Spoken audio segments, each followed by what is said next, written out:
by now Mayor-elect Jennifer Roberts. Well, I don't know about you, but I like hiking as long as there's a well-defined trail and no snakes. I'm not one for blazing my own path in the woods. We have a regional trail network here in Charlotte that will eventually touch 2.3 million people. 10 years ago, the Foundation for the Carolinas convened a group who agreed that preserving open spaces should be a top priority. They launched the Carolina Thread Trail in 2007. As Carolina Impact's Jeff Rivenbark explains, the trail not only provides places for outdoor recreation, but also promotes economic development. The good thing about this property is that it's very ecologically rich. From poison ivy to invasive plants, Andy King can talk for hours about nature. But on this day, are we ready? Yeah! All right, that's what I like to hear. Okay. He's on a mission. Armed with bug spray, pruning shears, and water bottles, these Davidson College students aren't here for a guided nature walk. They're here to work. The creek is right over here, so we're going to be working on this side for people when they're walking along, they'll be able to see the creek. Andy's referring to the South Fork Rail Trail, which runs along the South Fork of the Catawba River in Lincoln County. This new section is part of a bigger regional trail network called the Carolina Thread Trail, which connects 11 North and 4 South Carolina counties. It takes a number of volunteer groups like this to maintain the system of trails. When Lincolnton attorney Jonathan Ryan walks this trail and gazes out over the South Fork Catawba River, he has a deep appreciation for this land and its history. I grew up here and my children were the 5th generation to live on the property. We've had it since the 19th century.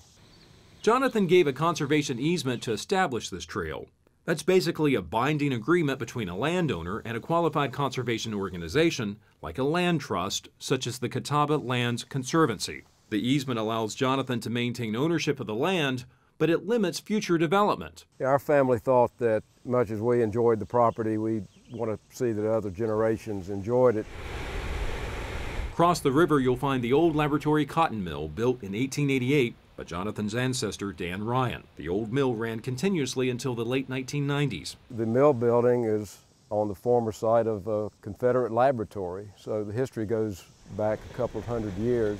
And knowing that the train used to go through here, stretches of the trail or narrow places in between rocks where the train used to go. Jonathan says it's important to preserve areas like this with strong ties to history.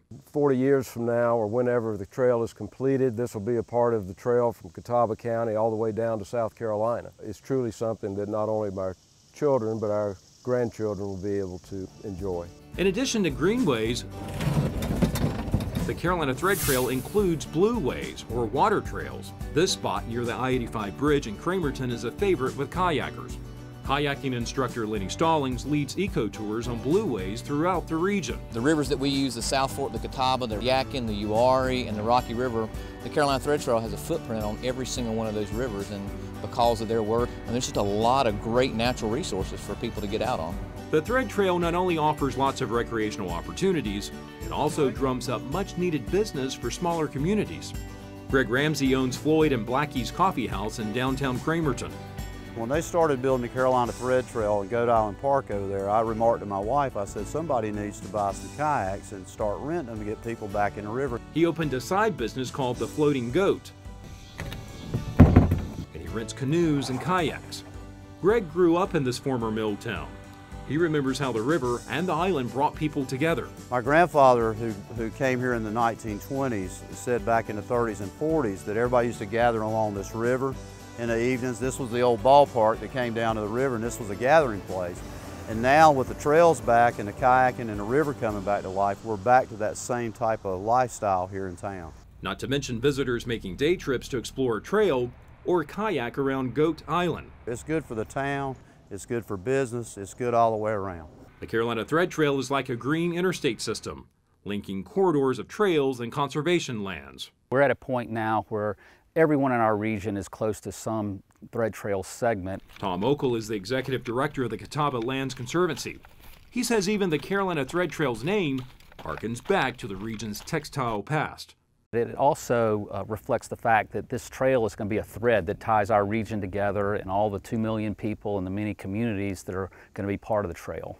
Right now, 88 municipal governments have passed resolutions to be part of the project.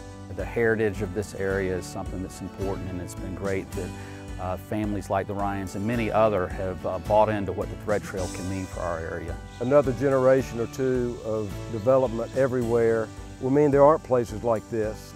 Kids need somewhere to go and run and scamper and see things other than on an iPad or a computer, and that's been our motivation. Thanks to landowners like Jonathan and countless volunteers who maintain these trails and blueways, all of us can enjoy this regional legacy today, as well as future generations to come. For Carolina Impact, I'm Jeff Rivenbark reporting. Thanks so much, Jeff. To learn more about the Carolina Thread Trail, we have a link posted at pbscharlotte.org. Well, joining me now is Susan Patterson, who is the Charlotte Program Director